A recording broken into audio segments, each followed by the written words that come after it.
Qu'Hachem il vous donne la santé, la joie, la prospérité. Bonne journée.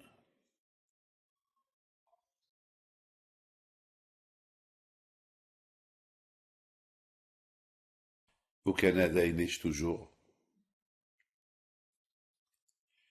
Je voudrais vous raconter une belle histoire. Une histoire de Emouna. Elle s'est passée que, il y a 2 semaines,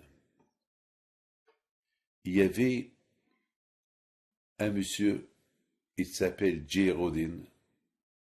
Il habite à, il habite à New York. Et il me dit que cette belle-fille, les médecins, ils ont conseillé d'enlever le bébé parce que le bébé, il a une masse sur son cou. Donc, il y a pas, c'est mieux de ne pas le faire souffrir et que la femme ne souffre pas. C'est mieux de, de, de lui faire une piqûre parce que il est pas viable. Et surtout, dès, même s'il sort, même si elle l'accouche, ils vont être obligés de le tuer parce que il va pas vivre, parce que de toute façon, il va mourir étouffé. Alors, lui éviter la souffrance la souffrance de la respiration. Bien sûr, j'ai oublié de vous dire, pendant 6 mois, les médecins, ils embêtent la famille de l'enlever. Et le bébé, il continue à grandir dans le ventre de sa mère.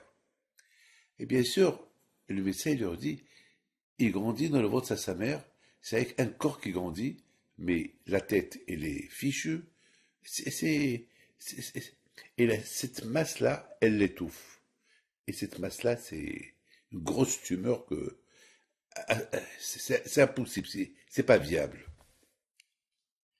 Je devais aller à Natania pour donner un cours de Torah. Et voilà, il m'appelle, il me dit, Rabbi David, on a évité l'opération.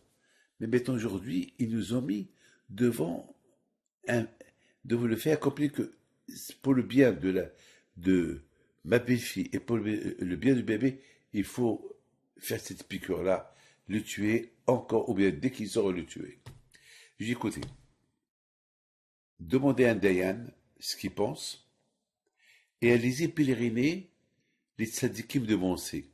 À New York, il y a un jour que je vous allez à Monsey, il y a là-bas, à Monsey, c'est à New York, c'est à peu près 1 heure de route. Il y a, bien sûr, il y a le rabbi de Lubavitch, il y a le rabbi de Satmar, il y a à Monsey des tzadikim qui sont des grands tzadikim. Pas mieux, il y a un tzadik là-bas qui était, euh, pas mieux, qui était vraiment, il faisait des miracles lorsqu'il était vivant. Sa femme est venue chez moi, la rabbinite, lorsqu'il était malade. Mais c'est un grand sadique. Enfin, si vous allez, vous allez voir là-bas tous les syndiqués, mais ils sont dans les chambres, donc vous ne pouvez pas les rater. Va pèleriner là et prends avec toi la photo de Rabbi Haim Pinto. Et comme si tu es en train de prier sur la tombe de Rabbi Haim Pinto. Il avait là-bas une photo que je lui ai donnée il y a 30 ans. Et cette photo, pour lui, elle fait des miracles. C'est ce qu'il m'a dit hier au téléphone. Il est parti. Et voilà, Rabotaille, je lui dis, appelle-moi après qu'il accouche et vous touchez pas au bébé. Bon, bien sûr, les Dayanim, il y a ceux qui étaient pour, il y a ceux qui étaient contre. Mais moi, j'étais parmi ceux qui étaient contre. Pas l'enlever, pas le tuer. J'ai aimé le cours de Torah. Je sors de la salle. Je l'appelle. Il me dit, Rabbi David, Baruch Hashem, le bébé, il est sorti. Mais on ne les a pas laissés le piquer. Et miraculeusement, ça fait maintenant 1 heure qu'il respire encore. Bien sûr, j'ai pèleriné les tzadikim, et la photo de Rabbi Himpino, je l'ai pris avec moi. Mais j'ai dit, alors on attend. Il est resté vivant jusqu'au lendemain. Le médecin, qui n'arrive pas à comprendre comment il vit ce bébé. Il n'arrive pas à comprendre. Il dit, Allah, il n'y a qu'Akadosh Baruch Hu, lui. C'est un médecin qui est l'un des plus grands médecins du monde. Il n'arrive pas à comprendre comment il vit. Bien sûr, ils ont dit, non, on ne peut rien faire. S'il doit mourir, puisqu'on ne l'a pas piqué, il vit, on le laisse, on va voir lundi. Bien sûr, ils ont fait des machines pour moi le faire vivre avec quelques gouttes d'eau. Et il reste vivant. Lundi, ils l'ont opéré pour voir si à l'intérieur, ils voient cette masse. Ils ne comprennent pas comment il vit. Il y avait toujours un petit trou par où il respirait. Et ce trou-là, il devait se fermer. Il ne se ferme pas. La masse qu'elle avait, elle grandissait sans fermer à l'intérieur. C'est pas possible. Parce que lorsque la masse, elle grossit, elle doit fermer, elle doit l'étouffer, elle doit fermer la veine par où elle respire. Ils ne comprennent pas.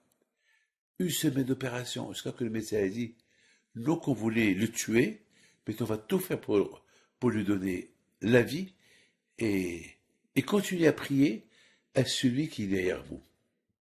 Celui qui est derrière vous, dites-lui qu'il continue à prier. Et qui est derrière lui? Les tzadikim. Rabotai, ça fait 2 semaines. Hier, Baruch Hashem, hier, ils lui ont enlevé les tubes qui le faisaient respirer, mais il respire de lui-même. Mamash tehiyat amitim. Le monde entier a vu, tout New York, il parle de cette histoire-là. Et surtout, mes amis, le jour de la Hilula de Rabbi Himpi de la semaine dernière, le 15 Heshvan, Rabbi Himpi de Casablanca, on a fait la Hilula. Lui-même, il a raconté l'histoire. Lui-même, il a raconté cette histoire-là. Cette belle histoire, cette histoire magnifique. Cette histoire-là que, comment, Kadosh Baruch Hu, il a donné la vie à ce bébé-là. Vous voyez, mes amis, la Emouna. Il n'y a que la Emouna. Le docteur lui-même, qui n'est pas juif, il a dit, continuez à prier par le mérite de celui qui est derrière vous. Et toujours, il avait cette photo de Rabbi Himpido dans ses mains. Le kouah du tzaddik et du tzaddikim. Voilà la vie. Le médecin lui-même l'a dit, quelle tristesse on aurait pu avoir si on l'aurait tué, si on l'aurait piqué. Voilà, la vie et la mort, elle est entre les mains d'Hachem. Que le bon Dieu vous protège, vous donne la santé.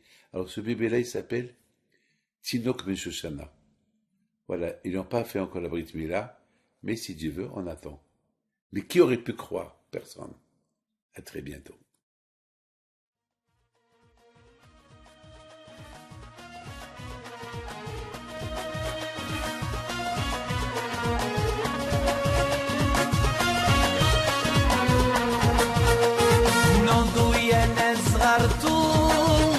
على ربيع يمكنتو وقف لنا زي خوتو يا وز خوتو